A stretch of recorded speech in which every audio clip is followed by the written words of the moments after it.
Bienvenidos a Filosofía Fundamental. Nos toca hoy pensar el tema de la dialéctica en Hegel y Marx. Hegel y Marx, Ellacuría los coge y los pone juntos, porque naturalmente no se puede entender a Marx sin Hegel, ¿no? Y entonces habrá que pensarlos más o menos juntos, pero también iremos viendo poco a poco sus profundas diferencias. Ellacuría, como sabéis, pues es un pensador que además es una persona muy activa sociopolíticamente hablando, y para pensar aquello que le ocurre, pues le viene bien hacerlo con Hegel, que es, como acabo de decir, una gran conciencia de su tiempo, una gran conciencia, digamos, social y política de lo que ocurre en ese momento, de cuál es esa situación de turbulencia suya, precisamente. Una situación, la de Hegel, de ascensión de un nuevo sujeto histórico, que es la burguesía, en el que, como yo aquí he dicho también algunas veces, Hegel ya no usa peluca, a diferencia de Kant, lo cual es muy significativo, porque para Hegel, para ese sujeto histórico que le toca ya ver a Hegel y no a Kant, ya no hay nada que se le escape, ya esa burguesía está ascendida, ¿no?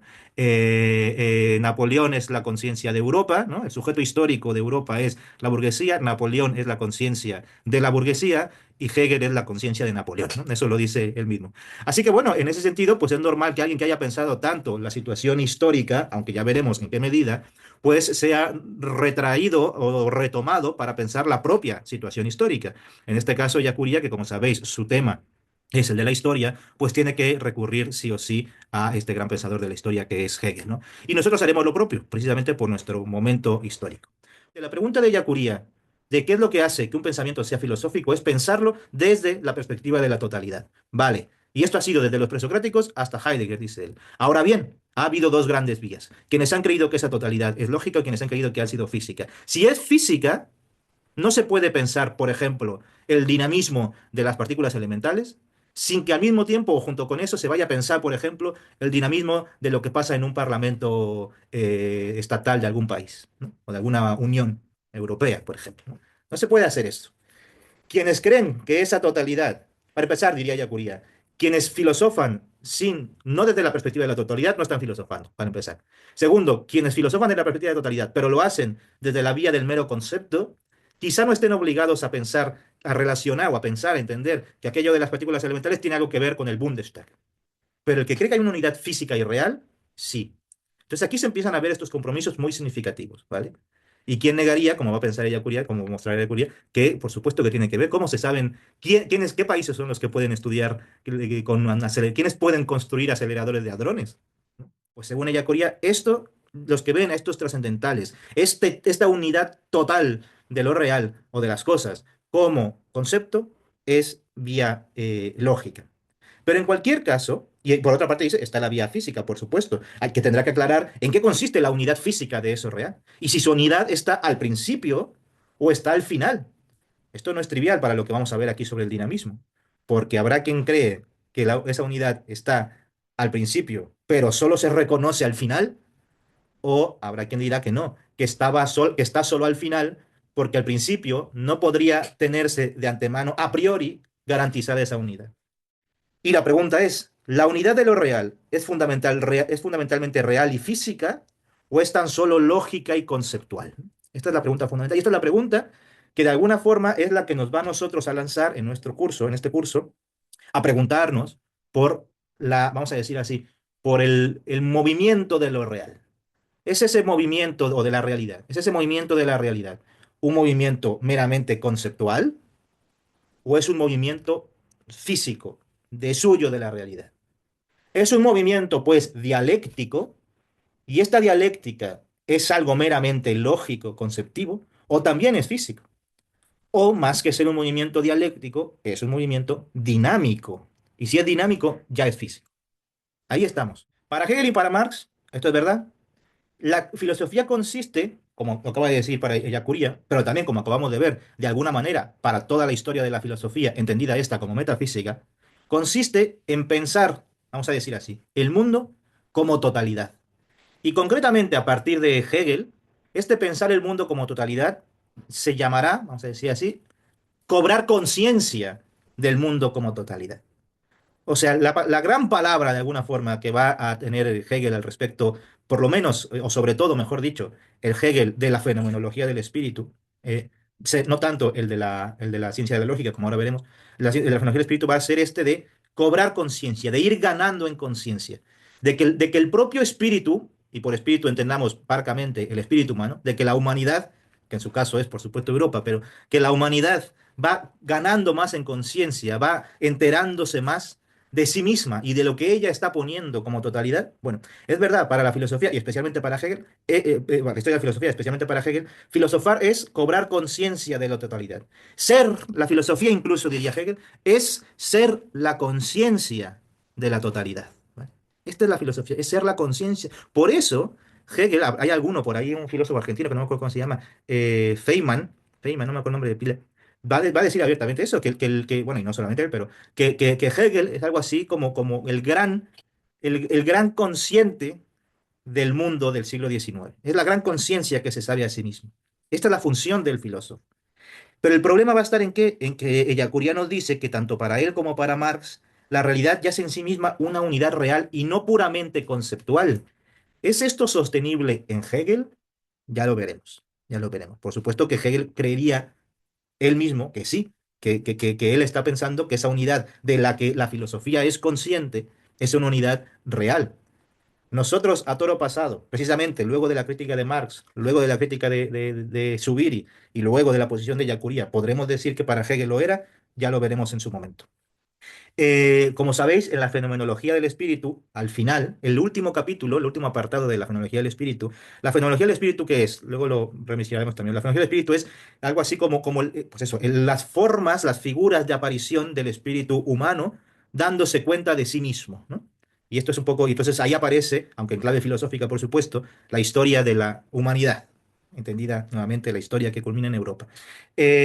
La penúltima, el penúltimo capítulo de esto, el penúltimo apartado de la fenomenología del espíritu, es más, el antepenúltimo capítulo es el arte, ¿vale? Es decir, ya cuando ha pasado todo el espíritu, la conciencia humana está sabiéndose a sí misma y demás, y ya ha construido las instituciones y el Estado y demás, casi para saberse a sí misma, aparece el arte como nuevamente manifestación del espíritu humano, en el que va a saberse que él está ahí, pero todavía no lo sabe. Es decir, es otra gran manifestación del espíritu, el arte. Luego viene, como penúltima manifestación, la religión. La religión. Ya en la religión, el espíritu, que está todavía más consciente de sí mismo, sin acabar de estarlo, sin embargo, ya está unificado, por eso es religión, ya está religado a todo, ya sabe que toda la realidad y él son uno mismo. Pero la última es la filosofía. Y si en la religión el espíritu sabe que la realidad y el espíritu son lo mismo, en la filosofía ya sabe que lo sabe, ¿no? Es el último apartado, es la gran reflexión, ya sabe que lo sabe y por tanto es una reflexión racional. Para Hegel la religión está, perdón, la filosofía está por encima de la religión porque hace lo mismo que la religión, unificar, dice el sustancia con sujeto, pero a sabiendas, ¿no? Sabiéndolo conscientemente. Ahora estamos viendo dialéctica, pero todavía no entramos en lo que caracteriza lo propiamente dialéctico. Pero naturalmente, para el pensamiento hegeliano marxista, aquí todavía no hay diferencia. La realidad está en ese movimiento, vamos a llamarle así, que de hecho Hegel le va a llamar movimiento. Todavía no hablamos del carácter dialéctico, pero está en ese movimiento, en ese dinamismo, como dice aquí ella Curie, en el que cada cosa en su particularidad no es más que aparente. Para ver la realidad verdadera de una cosa, hay que verla como momento del gran proceso que es la realidad, ¿vale? Entonces, fijaos cómo aquí todavía estamos hablando de dinamismo en general, no hemos determinado qué es dinamismo, pero tampoco dialéctica, simplemente estamos poniéndonos en situación de que el mundo, la realidad está en movimiento y que ver estadios estáticos, particulares, concretos, son de alguna forma aparienciales respecto de ese gran proceso en el que están. Para Hegel, cada cosa en su determinidad es incompleta, de modo tal que la verdad de cada cosa no se va a hallar en cada cosa. Estará ahí, pero incompletamente, incoada. Hay que verla inserta en el devenir del proceso general, que es la realidad completa. Y que solamente, como esa realidad, como cada cosa de esa realidad es incompleta, resulta que la realidad completa, es decir, la verdad de cada cosa individual, solamente aparecerá en el absoluto, cuando ya no haya incompletitud. ¿Veis? Y por supuesto, uno dice, ¿y esto cómo se come? claro, Hegel es un tío del siglo XIX, ¿vale? Y concretamente de la tercera década del XIX, está escribiendo la ciencia de la lógica. En la primera década está escribiendo la fenomenología del espíritu. O sea, es de la primera mitad del siglo XIX. Ese absoluto en el que por fin ya no hay, digamos, concretitudes, por así decir, y por tanto ya aparece la verdad de cada cosa, porque ya no aparece de forma incompleta.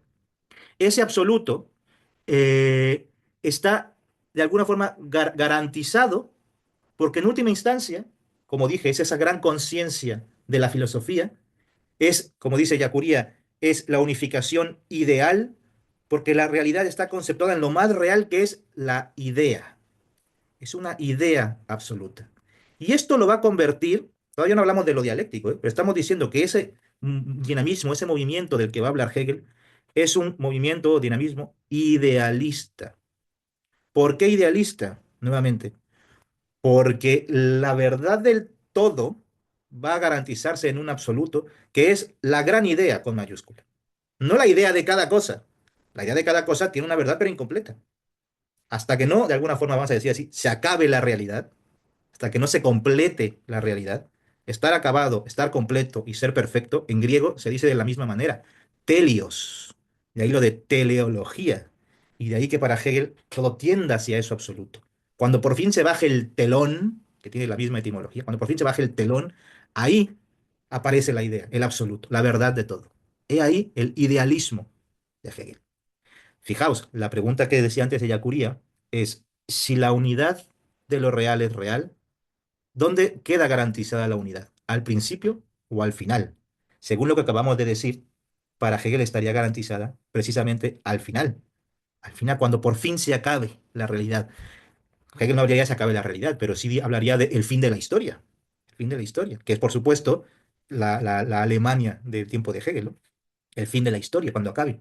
Pero qué casualidad, va a decir Hegel, que eso que en la fenomenología del espíritu, es decir, en el desarrollo histórico de las ideas concretas, al final termina en el absoluto, que es la idea, no es más que el principio lógico de cómo funciona el logos como tal, de cómo funciona el pensamiento lógico.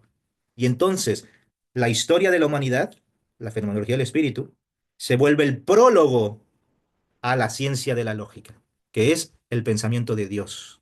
Es decir, lo que era final en términos históricos, finitos, es el principio en términos lógicos, en términos metafísicos. Por tanto, para Hegel la unidad no está al final, estaba desde el principio, la unidad de lo real estaba desde el principio, pero no lo sabía. Tenía que desarrollarse esa unidad, como acabo de decirlo, para que llegase la filosofía y pudiese saber que estaba puesto todo al principio. Fijaos cómo no hemos hablado todavía de lo dialéctico ni de nada de esto. Estamos diciendo cómo ese dinamismo, porque así lo está llamando por el momento Yacuría, sin ningún rigor todavía, ese dinamismo de lo real, en Hegel es idealista. Sea o no conceptual, conceptualista, logicista, eso todavía no lo hemos puesto en cuestión. Estamos explicando por qué se llama idealista. ¿Quiénes son los defensores del idealismo? Hoy, dice Bakunin. Y dice, los reyes, los políticos, los ricos, claro, porque ya está todo predado. Solo hace falta que se deduzca y se reconozca que ya estaba todo predado. ¿Veis? Ese aparente dinamismo no es más que la justificación de un orden a priori. Fijaos, todavía no hemos metido lo dialéctico, pero aquí está todo condensado. Es pensar el momento histórico, ¿eh? O, como dijera el propio Marx en esos textos, en esa bibliografía secundaria que os envié, va a hacer algo muy parecido a lo de Hegel, pero poniéndolo al revés. Esto lo dice Marx en el prólogo del Capital. Mi método es el de Hegel, pero le doy la vuelta, ¿no? Y esto es a lo que se llamará naturalmente materialismo. La unidad de lo real, para Marx, ya no va a estar garantizada por la idea que tiene que desdoblarse lógicamente para luego reconocer que ya estaba puesta desde el principio. Es decir, la unidad de lo real para Hegel es la idea, el absoluto, la razón, si ustedes quieren, la conciencia, todo este tipo de, digamos, sinónimos. Para Marx, la unidad no va a estar ahí. La unidad va a estar garantizada por vamos a decirlo así, por lo material. ¿Y qué es lo material en Marx? La materia pura y dura de que están hechas las piedras, las partículas elementales, no. Las condiciones económicas. Lo que atraviesa, y fijaos cómo Marx sigue siendo un metafísico en este sentido que acabo de decir al principio de la sesión, lo que atraviesa toda la realidad, o la realidad está absolutamente atravesada por las condiciones económicas.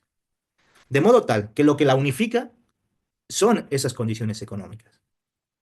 De modo tal, va a decir Marx, lo dice en las contribuciones a la economía política, que os puse en la bibliografía secundaria, de modo tal que no es la conciencia, como cree Hegel, la que va a determinar el ser, sino que es el ser social el que va a determinar la conciencia. ¿Veis? Las condiciones materiales, es decir, condiciones económicas, son los que garantizan la unidad de lo real y por lo tanto las que van a poder generar de alguna manera, o saldrán de ahí, emergerán de ahí, todo otro tipo de realidades, sean las culturales, sean las religiosas, sean las que sean. Por tanto, dice Marx, es lo mismo que lo de Hegel, pero puesto al revés. ¿Veis? Ya no es la idea, es la materia entendida naturalmente, insisto, como condiciones económicas. Y entonces, por resumir esta parte, idealista significa partir de Dios, como dice Bakunin, materialista significa partir de las relaciones económicas. Ojo, que Bakunin no está a favor de ese materialismo. ¿Eh? Ojo. Y ahora, hablemos entonces, pues, habida cuenta de que podemos distinguir claramente, ya sabéis, qué hace que algo sea idealista? Partir de Dios. Por lo menos desde esta perspectiva y crítica, que también va a aceptar la Yacuría, porque Yacuría no parte de Dios como Zubiri, ¿eh? Para subir, y como veremos en su momento, el dinamismo y para Yacuria el dinamismo pueden llevar a Dios. ¿Quién sabe? Porque es abierto, pero pueden llevar a Dios, pero no parte de ahí. Para Hegel sí. Es Dios reconociéndose a sí mismo, es la idea viéndose a sí misma. Hegel, como ahora lo diré, o bueno, lo adelanto de una vez, ya lo sabéis, en el prólogo a la ciencia de la lógica, ese gran libro del método dialéctico, y a eso voy, empieza diciendo que esto es pensar como Dios antes de la creación, ¿vale? Idealista, pues, por eso Bakunin es brillante en esto, es partir de Dios. Materialista es partir de las condiciones económicas, no de la materia, porque hoy materia parece que es lo que estudian los físicos, no, de las condiciones económicas. Vale, un mismo método, dice Yacuria, el mismo método dialéctico, solo que ahora materialista, ahora idealista. Vale, para Hegel, perdón, eso que atraviesa todo es Dios, es la idea, es la razón con mayúscula. ¿Vale? Por eso será idealista. Para Marx, eso que atraviesa todo es las condiciones materiales, las condiciones económicas. Por eso será materialista. Perfecto. Y el dinamismo, el movimiento se ve justamente en que cada cosa concreta está de alguna forma puesta en función en ese proceso, movimiento, de cara a ese todo, sea la idea o Dios, sea las condiciones económicas. Ahí estamos ya en esto de el dinamismo, dicho así, todavía sin ninguna precisión. Bueno, pero es que este en concreto es dialéctico. ¿Y qué significa dialéctico? Hegel, en el prólogo de la ciencia de la lógica, se ocupa en concreto de qué es esto del método. Bueno, Esto fue Filosofía Fundamental.